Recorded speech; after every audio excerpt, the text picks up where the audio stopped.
The very word secrecy is repugnant in a free and open society, and we are, as a people, inherently and historically opposed to secret societies, to secret oaths, and to secret proceedings.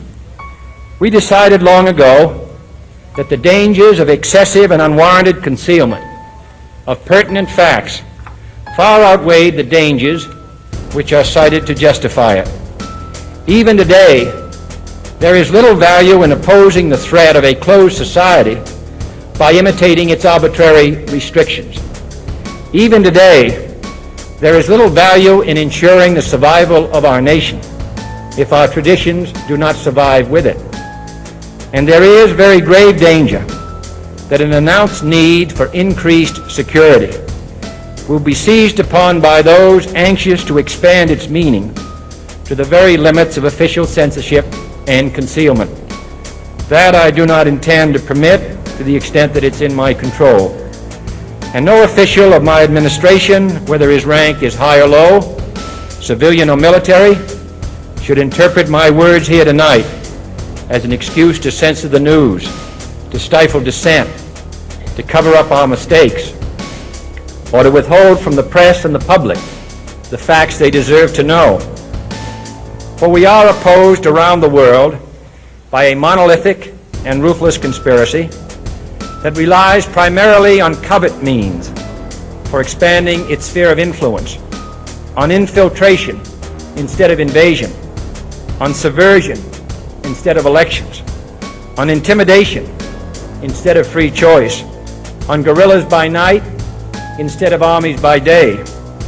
It is a system which has conscripted vast human and material resources into the building of a tightly knit, highly efficient machine that combines military, diplomatic, intelligence, economic, scientific, and political operations.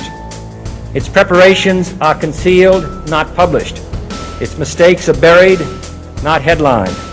Its dissenters are silenced, not praised. No expenditure is questioned, no rumor is printed, no secret is revealed.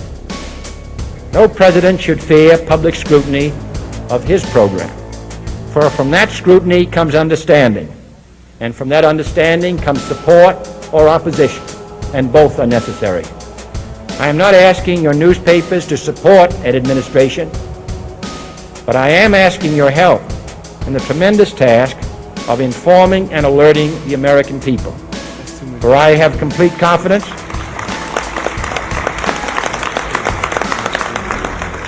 in the response and dedication of our citizens whenever they are fully informed.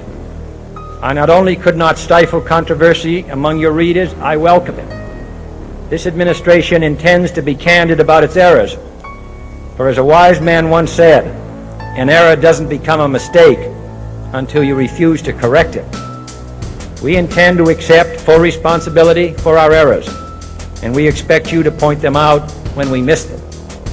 Without debate, without criticism, no administration and no country can succeed, and no republic can survive.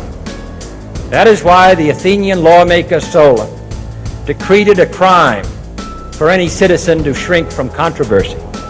And that is why our press was protected by the First Amendment, the only business in America specifically protected by the Constitution, not primarily to amuse and entertain, not to emphasize the trivial and the sentimental, not to simply give the public what it wants, but to inform, to arouse, to reflect, to state our dangers and our opportunities, to indicate our crises and our choices, to lead, mold, educate, and sometimes even anger public opinion.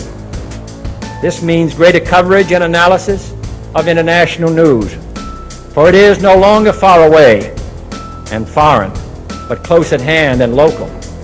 It means greater attention to improved understanding of the news, as well as improved transmission. And it means, finally, that government at all levels must meet its obligation to provide you with the fullest possible information outside the narrowest limits of national security. And so it is to the printing press, to the recorder of man's deeds, the keeper of his conscience, the courier of his news, that we look for strength and assistance, confident that with your help, man will be what he was born to be, free and independent.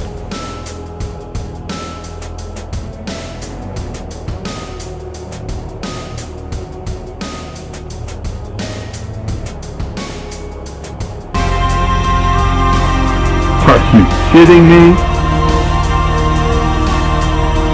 I mean, is this some kind of incredible joke that people are so stupid they fall for this? When in hell are all you people going to wake up? Do you know how much money the CIA and the National Security Agency and the FBI has at its disposal each year? Do you know how many agents they have that they can devote to this? Do you realize the technology that they have to be able to eavesdrop on every single conversation in the world?